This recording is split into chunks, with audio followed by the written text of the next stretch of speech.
और ये कहते हैं कि तुम किसान के बच्चे हो तो बहुत अमीर हो। सारे अमीर नहीं होते। कई ज़्यादातर बच्चे जो इस यूनिवर्सिटी में पढ़ते हैं सबके माता पिता के पास 2-3 एकड़ ज़मीन है और कोई रोज़गार नहीं है।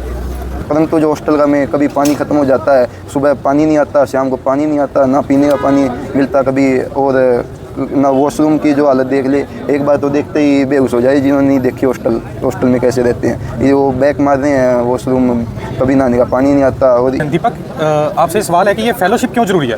फेलोशिप जैसे रिसर्च के लिए हरियाणा एग्रीकल्चर यूनिवर्सिटी के एक छात्र भी हमारे साथ हैं, दीपक। तो दीपक से कुछ सवाल पूछते हैं। दीपक, आपसे सवाल है कि ये फेलोशिप क्यों ज़रूरी है? फेलोशिप जैसे रिसर्च के लिए काम होते हैं, फील्ड पे विजिट करनी होती है, तो विजिट के दौरान जो खर्चा लगता है वो स्टूडेंट एमएससी में होने के बाद घर वालों से ले तो वो थोड़ा बहुत अच्छा नहीं लगता स्टूडेंट को खुद से ही। तो यूनिवर्सिटी पिछले कई सालों से फेलोशिप देते आ रही है, और वो पिछली जब ये कंबोज साहब आए हैं जब 1% भी नहीं बढ़ी है, घटी है। अब जैसे अब पहले मिलती थी 6,000 मंथली स्टाइफंड मिलती थी, अब इन्होंने कर दी कि 25% ही मिलेगी।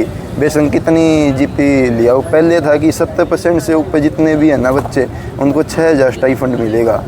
मंथली का बता रहा हूँ मैं, ये 6,000 मंथली। और अब क्या कर दिया इन्होंने, टॉप 25% को मिलेगा। अगर 12 बच्चे हैं एक डिपार्टमेंट में, हालांकि इतने होते नहीं हैं, तो 12 हैं तो 4 बच्चों को मिलेगा। अगर 11 भी हो गए तो उसके अकॉर्डिंग वो 3 बच्चे हो जाएंगे। तो इतनी कम स्टाइफंड करने के बाद और बच्चों को हौसला भी टूटता है इस एडमिशन लेने के लिए, और ये कहते हैं कि तुम किसान के बच्चे हो तो बहुत अमीर हो। सारे अमीर नहीं होते। कई ज़्यादातर बच्चे जो इस यूनिवर्सिटी में पढ़ते हैं सबके माता पिता के पास 2-3 एकड़ ज़मीन है और कोई रोज़गार नहीं है।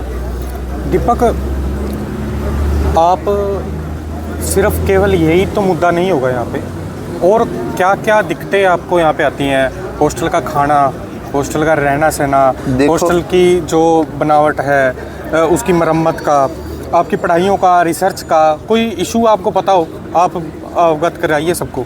देखो जी, खाने का तो ऐसा है कि बच्चों के पास कमेटी होती है, कोऑपरेटिव मैस होती है, तो खाना अपनी बच्चे अपनी मनपसंद का बनाते हैं। खाने में कोई प्रॉब्लम नहीं है, परंतु जो हॉस्टल का में कभी पानी ख़त्म हो जाता है, सुबह पानी नहीं आता, शाम को पानी नहीं आता, ना पीने का पानी मिलता कभी, और ना वॉशरूम की जो हालत देख ले, एक बार तो देखते ही बेहोश हो जाए जिन्होंने नहीं देखी हॉस्टल में कैसे रहते हैं। ये वो बैक मार रहे हैं, वॉशरूम कभी नहाने का पानी नहीं आता। और ये तो हॉस्टल की बात हो गई।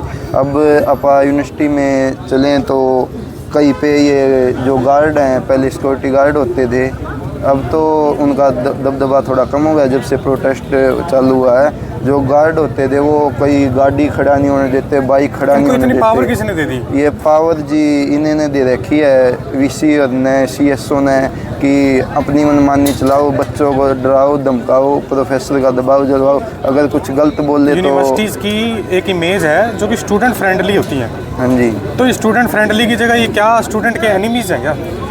एनिमीज ही बने हुए हैं पिछले 1-1.5 साल से। तो कहते हैं कि स्टूडेंट को ये नहीं करना। अगर स्टूडेंट बाइक को हॉस्टल के बाहर भी खड़ा करता है, क्यों खड़ा करता है, चैन लगा देते हैं। तो कहते हैं पार्किंग में खड़ा करो। जो पार्किंग में भी शेड नहीं बनाया हुआ, इतनी गर्मी में धूप में सारी जो बाइक हैं उनकी सीट ख़राब हो जाती हैं। धन्यवाद दीपक।